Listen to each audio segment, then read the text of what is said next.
এতিয়াৰ পৰা মুখ্যমন্ত্ৰী ডক্টৰ হিমন্ত বিশ্ব শৰ্মাই প্ৰতিদিনেই ল'ব 100 কোটিকৈ ঋণ।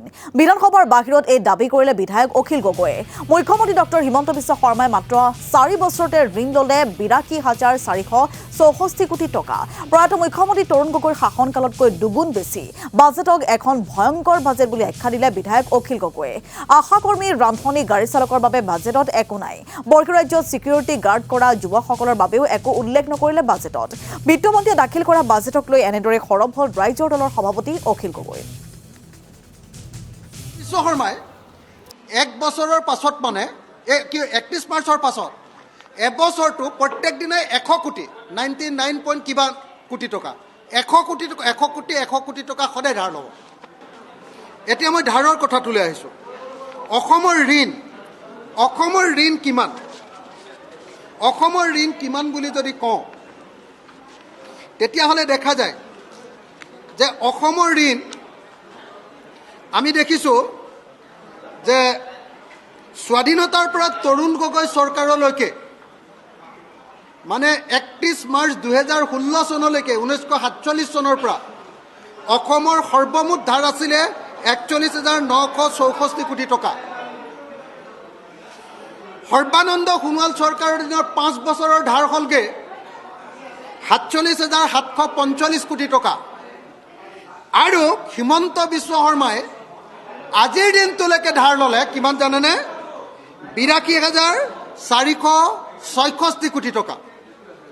অৰ্থাৎ তৰুণ গগৈ ডাঙৰীয়াৰ 15 বছৰ কাৰ্যকালতকৈ এতিয়ালৈকে 4 বছৰতকৈ দুগুণ ধাৰ লৈ ল'লে। কাৰ্যকালৰ 5 বছৰতকৈও এতিয়া প্ৰায় দুগুণ ধাৰ 4 বছৰতে লৈ ল'লে। আজিৰ দিনটোত এজন শিশুৰ জন্ম হ'লে অসমৰ এজন শিশু জন্ম হ'লে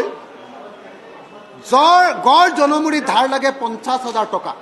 যে অসমৰ গাঁৱৰ ল'ৰাবিলাক এতিয়া মূলতঃ হাজিৰা কৰে, মিস্ত্ৰীৰ লগত যোগালী কৰে, আৰু নহ'লে ছিকিউৰিটি গাৰ্ড কৰে বাহিৰৰ ৰাজ্যত গৈ। এইখন বাজেটত সেই বাহিৰলৈ যোৱা ল'ৰাবিলাক আৰু গাঁৱৰ হাজিৰা কৰা ল'ৰাবিলাকৰ বিষয়ে এটা বাক্য উল্লেখ নাই। মহিলাবিলাকক 1250 টকা অৰুণোদয় দিম বুলি কৈছে। মহিলাবিলাকৰ সংস্থাপনৰ কাৰণে একো কথা কোৱা নাই। মহিলাবিলাকৰ মাইক্ৰ' ফাইনেন্সৰ ধাৰ মাৰি দিম বুলি এটা বাক্য কোৱা নাই। মহিলাবিলাকৰ আপোনাৰ আত্মসহায়ক গোটৰ লোন মাৰি দিম বুলি 1 টকা পইচা কথা কোৱা নাই। একো কথাই কোৱা নাই।